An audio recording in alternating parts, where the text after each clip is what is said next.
Hello नाजरीन, मैं हूं डॉक्टर अमजद यू मिर्ज़ा और आप देख रहे हैं बलूचिस्तान न्यूज़ एक्सक्लूसिव। आज बात करेंगे हम ग्वादर फेंसिंग की, यानी ग्वादर के इर्द गिर्द जो बाड़ लगाई जा रही है उसके ऊपर 24 किलोमीटर पर मुहित ये बाड़ दरअसल ज़मीनी तौर पर ग्वादर को बाकी के बलूचिस्तान से काट देने की एक साजिश है। ग्वादर तीन तरफ से समुंदर है और एक तरफ से ज़मीन है, और वो ज़मीनी जो इलाका है उसके ऊपर ये फेंस जो है ये लगाई जा रही है। और मैं आपको ये बता दूं कि ये जो फेंस है ये मकरान कोस्टल हाईवे पर मेहदी कोहे मेहदी से लेकर पिशुकान तक है, ये 24 किलोमीटर। नाजरीन, ये जो सिलसिला है ये शुरू होता है 2020 से, जब ये फैसला किया गया दिसंबर 2020 में कि ग्वादर के इर्द गिर्द बाड़ लगाई जाएगी, और उस वक्त से लेके अब तक इस प्रोजेक्ट की बलोच लोगों ने शदीद मुखालफत की है और इसे एक इंसानी हुकूक की खिलाफ वर्जी करार दिया है। यहाँ तक कि इसको साउथ अफ्रीका में जो गोरे थे नस्ल परस्त, उन्होंने जिस तरह बाड़ लगा के तो स्याह फाम अफ्रीकियों को अपने इलाकों से काट दिया था और वो बग़ैर इजाज़त के उन इलाकों में नहीं आ सकते थे, इसी तरह सिक्योरिटी के नाम पर ये जो बाड़ बनाई जा रही है, इस बाड़ को क्रॉस करने के लिए बलोच जो कौम से ताल्लुक़ रखने वाले लोग हैं उनको उन दो चेक पोस्ट से गुज़रना पड़ेगा जो इस फेंस के दो दाखिली रास्ते होंगे ग्वादर के लिए। लिहाजा इसको एक इंसानी हुकूक की खिलाफ वर्जी करार दिया जा रहा है। याद रहे कि ये जो ग्वादर का फेंसिंग का जो प्रोजेक्ट है ये ग्वादर के सी पैक का जो 50 अरब डॉलर का प्रोजेक्ट है उसका हिस्सा है। ग्वादर का मतलब है ताज़ा हवा के लिए दरवाज़ा, यानी ताज़ा हवा, क्योंकि समुद्र से ताज़ा हवा आती थी, वहाँ से इसका नाम ग्वादर रखा गया। ग्वादर के बारे में आपको ये भी बताता चलूँ कि ये ओमान का हिस्सा था किसी ज़माने में, और फिर इसको पाकिस्तान ने ओमान से ख़रीद लिया 5.5 यानी 5.5 अरब रुपए के इवज़। उस वक्त ग्वादर ने ओमान के जो बादशाह थे उन्होंने नेहरू को भी ऑफ़र की थी कि वो ग्वादर को ख़रीद लें, लेकिन नेहरू ने ये उनकी पेशकश ठुकरा दी थी, जिसके बाद पाकिस्तान ने 8 सितंबर 1958 को पाकिस्तान ने ग्वादर का ये ख़रीद लिया था इलाका, और इसके लिए पैसे जो है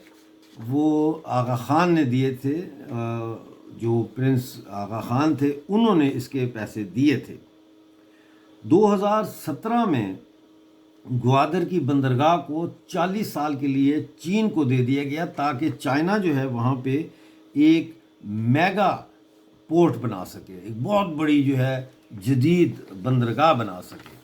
ये जो सी पैक है ये ऊपर चाइना से शिनचियांग से गुज़रते हुए पूरे बलूचिस्तान का सीना चीरते हुए ग्वादर तक आता है, और ये जो है पाकिस्तान पूरे को भी लिंक करता है सी पैक के साथ, और ये चाइना का बहीरा अरब का रास्ता भी खोलता है उसके लिए। इस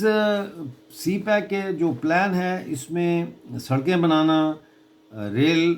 बनानी, पटड़ी यानी कि बिछानी, और ऑयल पाइप लाइन्स जो है वो बनानी, ताकि चाइना और मशरक़ वुस्ता के दरमियान एक जो है ये सप्लाई लाइन कायम की जा सके। याद रहे कि बलूचिस्तान पाकिस्तान का इंतहाई गरीब और सबसे कम आबादी वाला इलाका है, और यहाँ पे 2005 से एक दफ़ा फिर आज़ादी की मुसल्लह जदोजहद जारी है। ये जो बाढ़ लगाई जा रही है इसके बारे में ये कहा जा रहा है कि इस बाढ़ की वजह से मकामी लोगों को वहाँ से हटाया जा रहा है और मकामी लोगों को इंटरनली डिस्प्लेस किया जा रहा है, आईडीपीज़ बन जाएंगे वो, और वो एक इंसानी हकूक़ की इससे ज़्यादा और क्या खिलाफ वर्जी हो सकती है कि आप किसी को उनकी आबाई ज़मीनों से बेघर कर दें सिर्फ इसलिए कि आपने वहाँ फेंस लगानी है। یہ سی پیک 2015 سے جاری ہے، جو کہ چین کے سامراجی جو رابطے ہیں یا لنکس ہیں ان کو پاکستان میں اور پھر پیچھے سینٹرل ایشیا میں ان کو پھیلانے کے لیے یہ بنایا جا رہا ہے۔ جیسا میں نے آپ کو بتایا، یہ 24 کلومیٹر لمبی فینس ہے اور 500 سے زیادہ سرویلنس کیمراز بھی یہاں پہ لگائے جا رہے ہیں۔ کہا تو یہ جا رہا ہے کہ گوادر کی فینسنگ جو ہے وہ سیکیورٹی کی وجہ سے کی جا رہی ہے اور اس کو ایک ماڈرن یعنی جدید شہر بنایا جائے گا۔ اس میں انڈسٹریل زون ہوں گے، ٹریڈ سینٹرز ہوں گے، ہاؤسنگ ایریاز ہوں گے اور سمارٹ پورٹ سٹی پروجیکٹ اس کو کہا جاتا ہے۔ لیکن حقیقت یہ ہے کہ یہ اسٹریٹجیکلی جو ہے دفاعی اس کی جو لوکیشن ہے گوادر پورٹ کی، وہ اسٹریٹ آف ہرمز کے بالکل جو ہے وہ خلیج ہرمز جو ہے اس کے بالکل برابر میں ہے۔ پاکستان یہ کہتا ہے کہ جو اس باڑ کی مخالفت کر رہا ہے وہ دراصل غیر ملکی ایجنڈے پہ کام کر رہا ہے اور غیر ملکی دشمنوں کے ایجنڈے پر کام کر رہا ہے، اور وہ نہیں چاہتے غیر ملکی کہ پاکستان ترقی کرے۔ مظاہرے جاری ہیں ناظرین، وسان دھور میں مظاہرے ہوئے ہیں اور انہوں نے یہ الزام لگایا کہ پاکستان نے ان کے کھیتوں میں کھدائی کر کے وہاں پہ بیریئرز اور پلرز آلریڈی لگانے شروع کر دیے ہیں،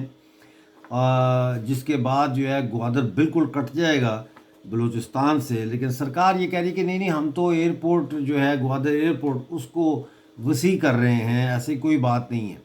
ڈاکٹر مہرنگ بلوچ جو بلوچ یکجہتی کمیٹی کی لیڈر ہیں، انہوں نے سی پیک پہ تنقید کی ہے اور انہوں نے کہا کہ اس سے بلوچ قوم کو آج تک تو کوئی فائدہ نہیں ہوا، بلکہ ان کے بنیادی انسانی حقوق کی شدید خلاف ورزی ہوئی ہے۔ یہ ساری صورتحال اس وقت موجود ہے فینسنگ کے حوالے سے۔ اس کے علاوہ میں آپ کو یہ بھی بتاتا چلوں کہ کلات میں جو پہاڑی سلسلے ہیں وہاں پہ کم سے کم 3 فوجی جیٹ جو ہے وہ مسلسل بڑے لو فلائٹ یعنی پروازیں کر رہے ہیں، اور